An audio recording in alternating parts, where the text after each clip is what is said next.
네, 8월 21일 새벽 기도회를 시작하겠습니다. 우리 다 함께 찬송가 29장 성도여 다 함께 도여 다 함께 할렐루야 아멘 주 찬양하여라 할렐루야 아멘 주 보좌 앞에서 택하신 은혜를 다 찬송하여라 할렐루야 아멘 만문을 열어라 할렐루야 아멘 온 하늘 울려라 할렐루야 아멘 인도자 되시며 친구가 되신 주 그 사랑 끝없다 할렐루야 아멘.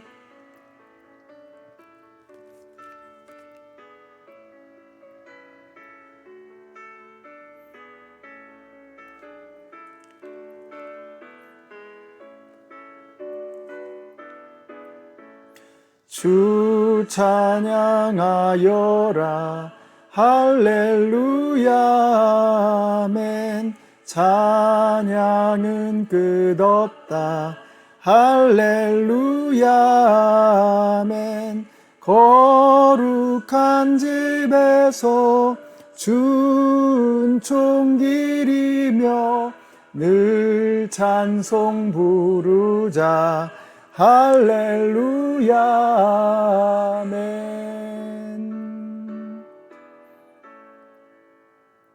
아멘. 오늘 우리에게 주시는 하나님의 말씀은 마태복음 24장 45절에서 51절까지의 말씀입니다. 그 중에서 47절까지의 말씀을 읽겠습니다. 누가 신실하고 슬기로운 종이겠느냐? 주인이 그에게 자기 집 하인들을 통솔하게 하고 제때에 양식을 내주라고 맡겼으면 그는 어떻게 해야 하겠느냐?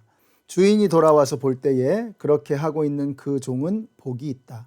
내가 진정으로 너희에게 말한다. 주인은 자기 모든 재산을 그에게 맡길 것이다.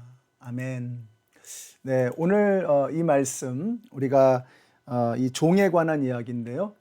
우리가 이제 새로운 삶을 공부하면 배우게 되는 것이 단어가 있는데 오이코노모스라고 하는 단어입니다. 이것은 청직이라는 뜻입니다. 오이코스 하면은 집이라는 뜻인데요.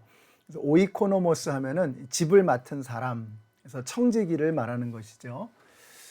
그러니까 청지기는 집을 맡은 사람입니다. 그래서 하나님께서 각자 우리에게 맡겨주신 집이 있는 거잖아요. 그 집은 가정일 수도 있고 직장일 수도 있고 또 교회일 수도 있고 또 내가 섬기는 목장일 수도 있습니다. 또 여러분 모두가 여러분의 인생이라고 하는 집의 청지기입니다. 우리는 청지기입니다. 그래서 그 소유가 나에게 있는 것이 아니라는 거죠. 하나님께서 나에게 맡겨주셨다는 것입니다. 우리가 가진 모든 것은 내 것이 아니고 나에게 맡겨주신 하나님의 것입니다. 이걸 알면 인생을 해석하는 게 아주 간단해집니다. 어떻게 아느냐? 사실 우리가 세상에 나올 때 맨몸으로 나왔습니다. 그리고 돌아갈 때에도 맨몸으로 돌아갑니다. 그걸 보면 내 것이 하나도 없구나. 그래서 망자의 수의에는 주머니가 없다는 말이 있죠. 망자의 수의에 담아갈 수 있는 것이 아무것도 없기 때문에 그래서 주머니가 필요하지 않은 것입니다. 우리는 맨몸으로 왔다가 맨몸으로 돌아가는 그러한 존재. 그래서 이 땅에서 살아가는 동안에 내가 가지고 있고 누리고 있는 그 모든 것은 주인이 따로 있다는 것입니다. 그것을 우리에게 맡겨주신 분이 계신다는 거예요. 그분을 알고 또 내가 어떤 존재인가를 알면 우리의 삶이라고 하는 것이 아주 심플해지고 파워풀해진다는 것입니다. 오늘 말씀에서 우리는 이 세상에서 복받고 사는 비결, 세상에서 잘 되는 비결을 보게 됩니다. 영광스러운 인생이 되는 비결, 그게 뭐냐? 종에게는 해야 할 일이 있습니다. 45절에 보니까 주인을 대신해서 다른 하인들과 집안일을 돌보라고 이 청지기가 명을 받은 것입니다. 근데 주인이 어느 날 아무 예고 없이 그냥 돌아와 본 거예요. 그러고 보니까 이 청지기가 충성스럽게, 갑작스럽게 찾아왔는데도 충성스럽게 평소와 같이 그냥 이렇게 일을 잘하고 있는 거예요. 성실하게 일하고 있는 것을 본 것입니다. 자, 그러면 주인은 어떻게 할까? 이 사람 정말 믿을만 하구나 생각하고 자기의 모든 재산을 전부 다 그에게 맡기지 않겠느냐는 것입니다. 여러분, 여기에 우리의 인생이 정말 잘 되는 비결이 있습니다.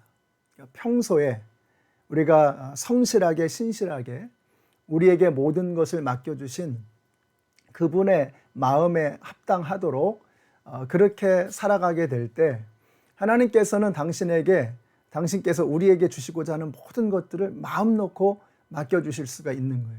그래서 우리는 우리에게 맡겨주신 것을 내 것이라고 착각하지 않고 나에게 맡겨주신 그분의 뜻에 합당하게 묵묵하게 신실하게 성실하게 살아가는 것, 여러분, 이게 잘 되는 비결입니다. 우리의 자녀들에게도 이걸 가르쳐야 합니다. 우리가 사람이 보든 보지 않든 위에서 굽어보고 계시는 하나님의 뜻에 맞게 우리의 삶을 묵묵하게 신실하게 살아가면 하나님께서 그냥 있지 않으신다는 거예요. 하나님께서 돌봐주신다는 것입니다.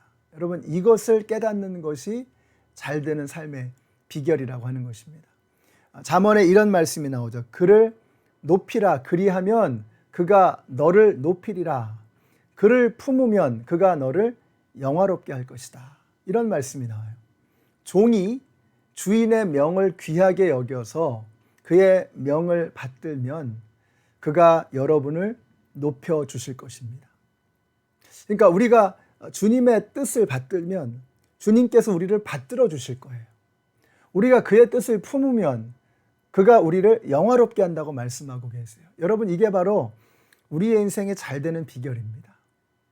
사랑하는 성도 여러분, 우리가 어떻게 하면 이 땅에서의 삶을 영화롭게, 영광스럽게, 형통하게 살아갈 것인가? 하나님의 손에 우리의 삶을 맡겨야 돼요. 그럼 어떻게 해야 되느냐? 그분을 높이는 것입니다. 그분을 높이면 그분이 우리를 높여주신다고 했고, 그분을 품으면 그분이 우리를 영화롭게 해주신다고 했어요. 하나님께서 우리에게 맡겨주신 것들, 하나님께서 우리에게 기대하시는 소망들, 여러분, 이것을 하나님께서 우리에게 청지기로 맡겨주신 것을 알고 그 일을 신실하게 해나가면 하나님께서 저와 여러분의 삶을, 그리고 우리 자녀들의 삶을 책임져 주실 줄로 믿습니다.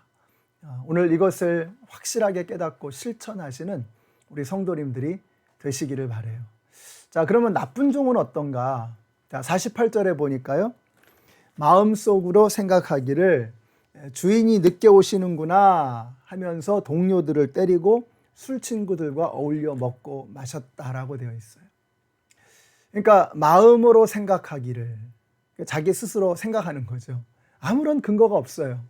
주인이 늦게 오실 것이라는 근거가 하나도 없어요. 사실상 우리가 마태복음 24장에서, 오늘 이제 24장의 마지막 날인데요. 24장을 6번에 걸쳐서 나눠서 봤거든요. 그 24장이 중요하기 때문에 우리가 자세히 들여다봤는데 그 모든 내용들이 하나같이 동일하게 지향하고 있는, 가리키고 있는 한 가지 지점이 있어요. 주님께서 오신다는 것입니다. 근데 어떻게 오세요? 도적같이 오신다는 거예요. 부지불식간에 우리도 모르는 사이에 오신다는 거예요. 오늘 말씀에서도 그러잖아요. 주인이 언제 올지 모르는 거예요. 그런데 이 나쁜 종은 뭐라 그러는 거예요? 마음속으로 생각하기를, 자기 마음대로 생각하는 거죠. 주인이 늦게 오시겠구나. 근거가 없는 거예요. 어리석은 것입니다. 그래서 어떻게 해요? 동료들을 때리고 술 친구들과 어울리면서 주인의 재산을 함부로 낭비하고 있었던 것입니다. 이런 사람은 어떻게 되느냐? 여기 그날에 어떻게 된다고 하세요? 그 종을 처벌하고 라고 해서 처벌하고. 근데 이 처벌한다는 단어가 무서운 단어예요. 이게 뭐냐면 두 쪽으로 쪼갠다는 뜻입니다. 그러니까 그 나쁜 종을 하나님께서 두 쪽으로 쪼개신다는 거예요. 완전히 파멸시키신다는 거예요. 완전히 멸망시키. 얼마나 무서운 말씀입니까? 사랑하는 성도 여러분, 우리가 주님께서 우리에게 일을 맡겨주시고 재물을 맡겨주신 청지기입니다. 근데 우리가 주님의 뜻을 받들지 않고 우리 생각에 그냥 우리가 바라는 거죠. 아, 주님이 늦게 오셨으면 좋겠어. 내가 좀 마음껏 먹고 마시고 누리고 세상 쾌락 즐기고 살도록. 근데 어떻다는 거예요? 마지막에는 그 종이 처벌을 받는다는 것입니다. 두 쪽으로 쪼개지듯이 완전히 멸망당하고 심판받게 될 것이다라고 경고하고 계시는 것입니다. 여러분이 어느 쪽으로 걸어갈 것이냐? 주님께 칭찬받는 착한 종이 될 것이냐? 주님 앞에서 두 쪽으로 쪼개지는 나쁜 종이 될 것이냐? 오늘 우리의 선택입니다. 우리가 어느 쪽으로 걸어갈 것인가? 우리의 인생을, 우리에게 맡겨주신 재물과 시간과 재능과 모든 것들을 무엇을 위해서 사용할 것인가? 우리에게 그 모든 것을 맡겨주신 주인의 뜻에 합당하게 우리가 살아야 할 줄로 믿습니다. 오늘 말씀을 시편 1편의 말씀과 함께 마치려고 합니다. 우리 시편 1편의 말씀을 한번 가만히 잘 들어보세요. 복 있는 사람은 악인의 꾀를 따르지 아니하며 죄인의 길에 서지 아니하며 오만한 자의 자리에 앉지 아니하며 오로지 주님의 율법을 즐거워하며 밤낮으로 율법을 묵상하는 사람이다. 그는 시냇가에 심은 나무가 철 따라 열매를 맺으며 그 잎이 시들지 아니함 같으니 하는 일마다 다 잘 될 것이다. 그러나 악인은 그렇지 않으니 한낮 바람에 흩날리는 쭉정이와 같다. 그러므로 악인은 심판받을 때에 몸을 가누지 못하며 죄인은 의인의 모임에 참여하지 못한다. 그렇다 의인의 길은 주님께서 인정하시지만 악인의 길은 망할 것이다. 의인은 하나님께서 높여주실 것입니다. 악인은 두 쪽으로 쪼개질 것입니다. 오늘 여러분의 선택은 어느 쪽이십니까? 오늘 이 말씀을 통해서 우리가 살아가야 할 삶의 방향을 분명하게 정하시는 오늘 이 아침이 되시기를 축복합니다. 기도하겠습니다. 하나님 감사합니다. 오늘 이 말씀을 통해서 우리에게 맡겨주신 것들이 어떠한 것인가를 다시 알게 하시니 감사합니다. 주님께서 잠시 맡겨주신 이것을 가지고 주인의 뜻에 합당하게 살아가는 착하고 충성된 종들이 되게 하여 주시옵소서. 예수님의 이름으로 기도드렸습니다. 아멘. 오늘 우리 성도님들 두 쪽 나는 망하는 길로 가지 마시고 하나님께서 높여주시는 영광스러운 길로 걸어가시는 우리 성도님들이 되시기를 바랍니다.